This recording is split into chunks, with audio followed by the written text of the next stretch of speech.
వాక్యం దేవుడు దీవించి ఆశీర్వదించినాక సిల్వలో రెండవ మాట పలికిన మాట ఏంటంటే యేసేను తను సిల్వలో వేలాడదీసినప్పుడు కల్వరిగిరి పైన తీసుకెళ్లి గొల్గొతా అనే పర్వతం పైన వేలాడదీశారు.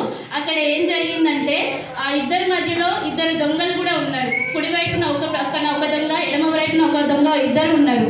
ఆ ఇద్దరు దొంగలు తన కోసం తను అనేకులు యేసేను బాధిస్తుండగా ఎంతగానో హేళన చేస్తుండగా కూడా అంతమంది కోసం మరి యేసయ్య ఏమని ప్రార్థించారంటే, తండ్రి వీరు ఏమి చేయుదురో ఎరుగరు, ఏమి చేయుచున్నారో వీరు ఎరుగరు, క్షమించండి అని ప్రభు పలికిన మాట తను అందరి కొరకు ప్రార్థన చేసి విజ్ఞాపన చేశారు. అందరూ బట్టి దేవునికి వందనాలు. ఎంత దేవుడు కనికర పూర్ణుడు అంటే ఎంతటి ఎలాంటి వారినైనా క్షమించే గొప్ప మనసు దేవుడిలో ఉంది. కాబట్టి తను మొదటి కుడి ప్రక్కన ఉన్న దొంగ ఏమంటున్నాడంటే, నీవు నిజమైన రక్షకుడవైతే నిన్ను నీవు రక్షించుకోని అంటున్నాడు. రెండవ వ్యక్తి దొంగ ఏమంటున్నాడంటే, ప్రభువా నీ రాజ్యంలో వచ్చుటకు నన్ను జ్ఞాపకం ఉంచుకోమని అంటున్నాడు. అది ఎందుకన్నా మాట అంటున్నాడంటే, మొదటి మాట ఏమని పలికాడు దేవుడు, వీరు ఏమి చేయించున్నారో ఎరుగరు, ప్రభువా వీరిని క్షమించండి అన్న ఒక్క మాటతోనే రెండవ దొంగ తను మార్చబడినాడు. అందుని బట్టి మీకు దేవునికి స్తోత్రములు. ఎంతలా అంటే తను చేసిన ప్రతి పాపాలను కూడా దేవుడు క్షమించి ఆ దొంగని తన వైపుకు ఆకర్షింపజేశాడు. తను ఇప్పుడు ఫస్ట్ దొంగనేమో తన హృదయం మొత్తం కఠినపరుచుకున్నాడు. రెండవ దొంగ వచ్చేసి తన త్యాగాన్ని తెలుసు, తనను అంతమంది హేళన చేస్తున్నా, దూషిస్తున్నా, విమర్శిస్తున్నా, ఖండిస్తున్నా, నీవు నాతో కూడా పరదేశంలో ఉండు అని కుడి ప్రక్కన ఉన్న రెండవ దొంగకి యేసయ్య చెప్తాడు.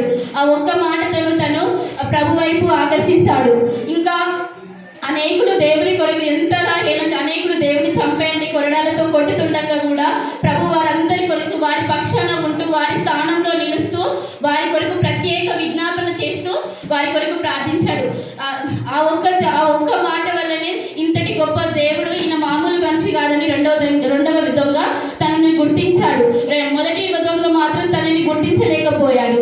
సో ఎంతమంది జనులు తనని నిందిస్తున్నా, హింసిస్తున్నా ప్రత్యేకం కానీ యేసయ్య నోటి నుంచి ఒక్క మాట కూడా రాలేదు. మత్తయి సువార్త 20వ అధ్యాయంలో ఆ ఇద్దరు దొంగలు ప్రభువుని ఫస్ట్ నుంచి దూషించారు. అయినా రెండవ దొంగనే తను లోకరక్షకుడిగా యేసయ్యని తను తెలుసుకున్నాడంటే కేవలం దేవుని కృప వల్లనే. ఆ రెండవ దొంగ తనని ఫస్ట్ దొంగని తిడుతున్నాడు.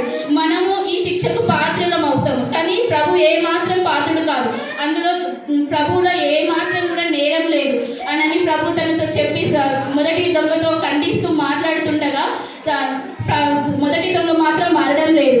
ఇంకా అనేకులు పరిసయ్యులు కానీ ఈవెన్ శాస్త్రులు కానీ యాజకులు కానీ 3.5 సంవత్సరాల నుండి యేసయ్యని వినినప్పుడు కూడా వాళ్ళు దేవుని తెలుసుకోలేకపోతే దేవుని గ్రహించలేకపోయారు. అది ప్రతి ఒక్కరు దేవుని నమ్ముకుంటున్నప్పటి నుండి దేవుని తన సొంత రక్షణగా గుర్తించలేకపోతున్నారు. మొదటి దొంగ దేవుని గురించి ఎలా ప్రాముఖ్యతగా తనని ఎలా మాట్లాడాడంటే, ఈయన అసాధారణమైన వ్యక్తి, తను మళ్ళీ సిలువలో తన ప్రాణం పెట్టినా కూడా మన కొరకు ప్రాణత్యాగం చేసి ఎంతటికైనా తన శిక్షను అనుభవించే గొప్ప వ్యక్తి. ఈయన మామూలు మనిషి, దేవుని కుమారుడైన రెండవ దొంగ తనని ప్రభువుని తెలుసుకున్నాడు. ప్రభువుని తెలుసుకున్న వెంటనే ఇంకా మత్తయి సువార్త 16వ అధ్యాయం 15వ వచనం ఒకసారి చదవండి. ప్రభువుని ఏమనంటారంటే 1 మీరు నన్నేమి కోరుకుంటున్నారు, లోకం గురించి నేను పట్టించుకోను, నా గురించి ప్రాముఖ్యత ఏంటి, అదే నాకు ప్రాముఖ్యం అని చెప్తాడు శిష్యులతో. అందుకైనా మీరైతే నేను ఎవరని చెప్పుకొనుచున్నారని వారిని అడిగాను. అందుకైనా మీరు లోకంతో నాకు సంబంధం లేదు, మీరు నా విషయంలో ఏం ఆలోచనలు ఏం ఆలోచనలు ఏ చింత కలిగి ఉన్నారో సమస్తం నన్ను వెంబడించి మీరు నా గురించి ఎటువంటి ప్రేరేపణ కలిగినారో అది నాకు ఇంపార్టెంట్ అని తన శిష్యులతో యేసయ్య చెబుతున్నాడు. జనాలు కొందరు ఎలా దూషిస్తారంటే క్రైస్తవులని ఎవరు చాలా మంది తెలుసుకోలేకపోతున్నారు. అందులో ఇస్కరియోత యూదా కూడా దేవునికి అతి సమీపంలో ఉన్నప్పటికీ కూడా తన హృదయాన్ని గెలుచుకోలేకపోయాడు. తర్వాత తను ఎన్ని శ్రమలు పడినా కూడా తన రాజ్యానికి ఒక రాజు ఉన్నాడు, ఆ రాజే ఈ పరలోక రాజు వారసుడై ఉన్నాడని తను రెండవ దొంగ చెప్తుంటాడు. ఆ రెండవ దొంగ చెప్తున్నా కూడా మొదటి దొంగలో తనలో మార్పు లేదు.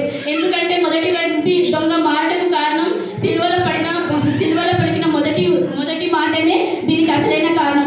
దేవుని కృప వల్లనే రెండవ దొంగ తనను నిత్య జీవ మత్తయి సువార్త 19:16 ఒకసారి చదవండి. 19:16.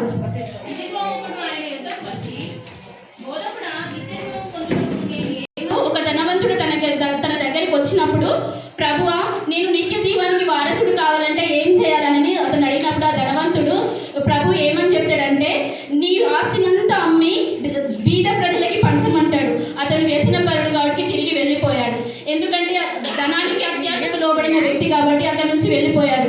నిత్య జీవానికి దగ్గరగా ఉన్న, నిత్య జీవాన్ని ఇచ్చే వ్యక్తిగా తన ప్రభువు ఉన్నప్పటికీ కూడా అతన్ని పొందుకోలేక అక్కడి నుంచి వెళ్ళిపోయాడు. నిత్య జీవాన్ని అనుభవించలేక అతని నుంచి వెళ్ళిపోయాడు. ఇది ఈ సిల్వలో మొదటి దొంగకున్న క్వాలిటీస్, ఈ ధనవంతుడికి ఉండాల్సిన క్వాలిటీస్. లోకంలో అనేకులు ప్రభుని తెలుసుకున్నప్పటికీ కూడా, వాక్యంలో ఉండి కూడా ఇంకా దేవుని తన సొంత రక్షకుడే యేసని తెలుసుకోలేకపోతున్నారు. ఇందును బట్టి బాధించాల్సిన విషయం ఏంటంటే, సంఘం గురించి కూడా చాలా నిందలు అపోహలు వస్తుంటాయి. అవన్నీ కేవలం వారి యొక్క సూపర్స్టిషన్స్. ఏంటంటే అవన్నీ ఇట్లా పుకార్లు పుట్టిస్తారు, కానీ అందులో ఏమాత్రం నిజం లేదు. కానీ దేవుడు ప్రతి పాపి కోసం సిలువలో ప్రాణం పెట్టి తన సిలువ రక్తం చేత, తన అమూల్యమైన రక్తం చేత ప్రతి ఒక్క బిడ్డలని కడిగి శుద్ధి చేశాడు. తనే నిజమైన దేవుడని ప్రతి ఒక్కరు తన హృదయంలో చేర్చుకునే విధంగా, ప్రతి ఒక్కరు దేవుని ఆరాధించే విధంగా, ప్రతి ఒక్కరిని మార్చే సహితం మన బాధ్యత. అందరిని అన్యులను సైతం కూడా మార్చేది మనమే అని మన లక్ష్యంగా భావించాలి. సో యేసయ్య ఎంత శ్రమలు పొందుతున్నా కూడా తనను ఎవరిని ఒక్క మాట కూడా లేదు. నీవే సొంత రక్షకుడు అయితే నిన్ను నీవు రక్షించుకొని హేళన చేశారు. నువ్వు సొంత రక్షకుడు అయితే మమ్మల్ని కూడా రక్షించమని హేళన చేశారు. అయినా తను ఒక్క మాట అనకుండా కూడా అందరి మీద కనికరం చూపి, జాలి చూపి, వారందరూ మన సిలువలో రెండో వ్యక్తికి నిత్య జీవానికి వారసుడిగా తనను అంగీకరించాడు. మొదటి వ్యక్తి మాత్రం తను కఠిన హృదయంతో అక్కడే నిలిచిపోయాడు. ఇలా బ్లైండ్నెస్తో గుడ్డిగా ఇంకా దేవుని తెలుసుకోలేకపోతున్న ప్రతి ఒక్కరూ ఇలానే తన నరకాగ్నిలోకి వెళ్ళిపోతున్నారు. అలా అవ్వకుండా ప్రతి ఒక్కరిని సైతం సువార్త ద్వారా యేసే ప్రభు పెంచిన ప్రతి ఒక్క కార్యంలో అందరినీ రక్షణ వైపు నడిపించవలసిందిగా కోరుతున్నాను. ఇది వాక్యం దేవుడు దీవించి అందరి హృదయంలో